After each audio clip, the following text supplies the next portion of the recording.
Welcome back to another episode of 40 Facts About the 40K Universe. I am your host, Gershwan, and today we're going to be talking about the events that led up to Horus's betrayal of the Imperium and the start of the Horus Heresy.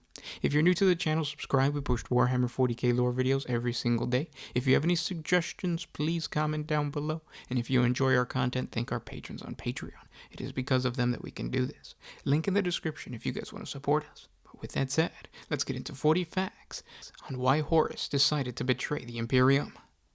60 Terran years after the world of Davin was brought into Imperial compliance, the Primarch Horus was influenced by the Wordbearer's first chaplain Erebus to return to the Feral planet.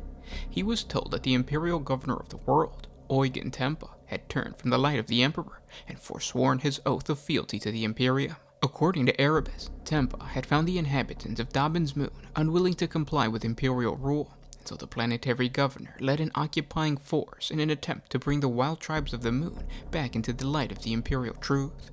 But during the parley with the tribesmen, Tempa and his men were struck down by a sorcerous attack that twisted their perception away from the loyalty of the Imperium, and they succumbed to the temptations of power and immortality offered by chaos, and more specifically by the plague god Nurgle, who claimed Davin's moon and Tempa as his own. Horus personally led a combined assault force of Lunawolves, an Imperial army regiment of Byzant Janissaries, and a detachment of Titans of the Legal Mortis onto the moon's surface. They soon discovered the wrecks of Tempa's flagship, the Glory of Terra, which was now a ruined derelict. The mass grave of rotting bodies of the Imperial army garrison left on Davin were found in a nearby swamp, wearing the remnants of the uniform of the 63rd Expeditionary Force. They seemed to confirm that Tempa and all his men had perished, but this was not the case. The corpses of the Imperial army troops were reanimated through the powers of Nurgle as plague zombies that emerged from the swamp and attacked the Imperial forces in mass. The Lunawolves and the Byzant Janissaries cut down the reanimated corpses. After this confrontation, the War Master led a spear-tip assault of Astartes into the derelict flagship. The bloated, mutant form of the Nurgle-corrupted Imperial governor was discovered deep within the rotting vessel by Captain Moy of the 19th Company. Tempa attempted to convert the Lunawolves' captain to Chaos, but Moy refused, and so the corrupted planetary governor cut him down. Horus arrived shortly thereafter to confront the Chaos-corrupted Tempa, whose long-deceased body was now grossly enlarged, swollen with the corruption of Nurgle. During their confrontation, the War Master discovered that Tempa's corrupted form was immune to most forms of conventional injury. Horus also noted that Tempa seemed to possess preternatural swiftness for a being so bloated and bulky, as well as a formidable skill in swordsmanship. Horus fought like never before. His every move needed to parry and defend. Tempa had never been a swordsman, so where this sudden, horrific skill came from, Horus had no idea.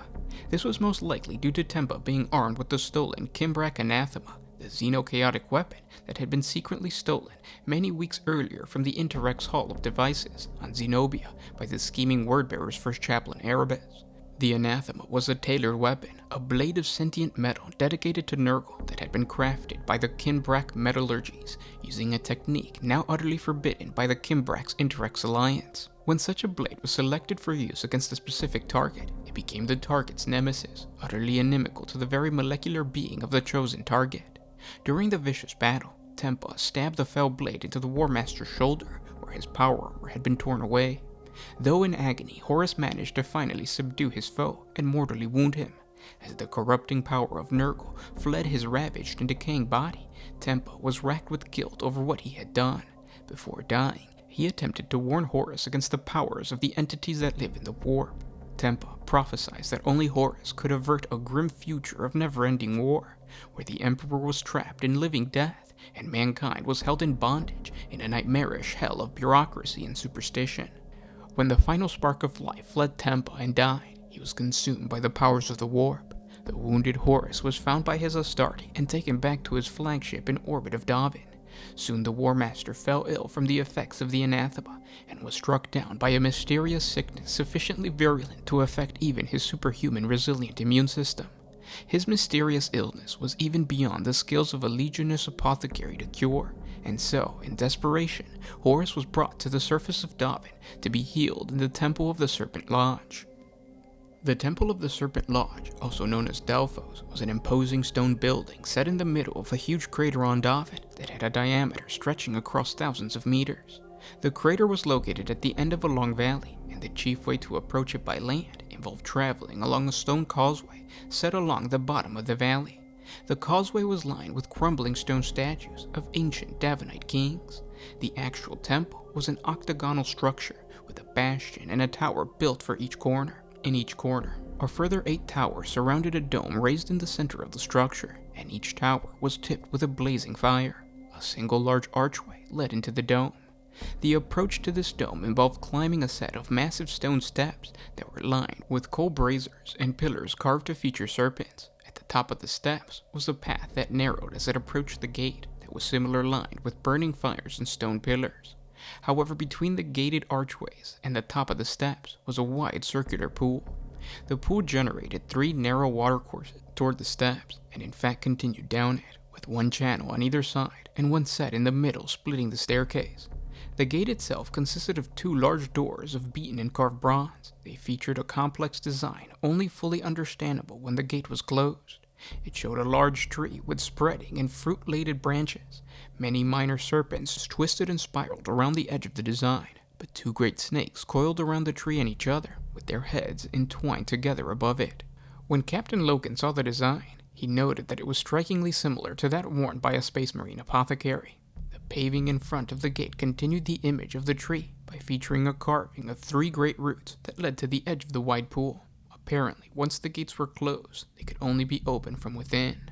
There was a secret chamber at the heart of the temple, protected by powerful chaotic sorcery and screening technology installed by the disgruntled tech adepts of the Mechanicum in return for information given to them by the Wordbearers Legion. Circular in nature, the chamber had a sacrificial circle and a sinkhole built into the center, where they placed the wounded Horus. Davinite belief was that the injured taken inside were left to the care of the spirits of the deceased, and their ultimate destiny would then be revealed, to die and join the spirits of the dead in the beyond, or to find a second chance at life. They were expected to come forth healed, but if this did not occur after 9 days, their remains were brought out and burned, the ashes cast into the pool. In truth, the Temple of the Serpent Lodge was a place of worship for those cultists who were devoted to Chaos Undivided. Trapped within the temple, the wounded Horus was subjected to the dark rituals of the cultists, who were able to take Horus's spirit and transfer it from his body into the Imperium.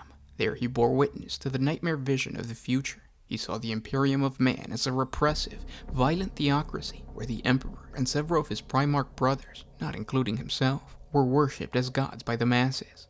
While the vision of the Imperial future granted by the Chaos Gods was a true one, it was ironically an outcome largely created by the War Master's own actions.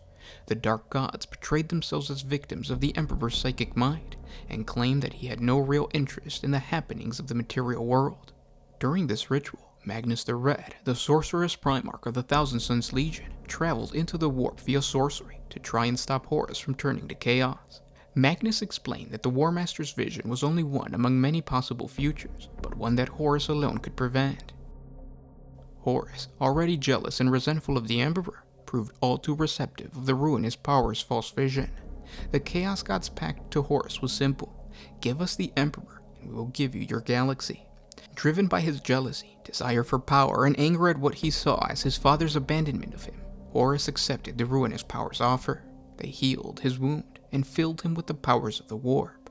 Renouncing his oath to the Emperor, the War Master began the long journey of what would become known as the Horus Heresy. And those were 40 facts on Horus's betrayal. I hope you guys enjoyed this video. If you did, share it with your friends on Facebook, Reddit, whatever social media you guys use. Obviously, if they're reading the Horus Heresy novels and they don't like to get spoilers, don't share this video with them, or share this video with them if you want. Maybe you don't like them. But yeah, thanks for listening, guys. Thank our supporters on Patreon. It is because of them that we can create videos. Thank you guys so much. If you guys want to support, link is down in the description. It's just $1 a month. But with that said, I'll talk to you tomorrow. This was Gershwan with One Mind Syndicate signing out.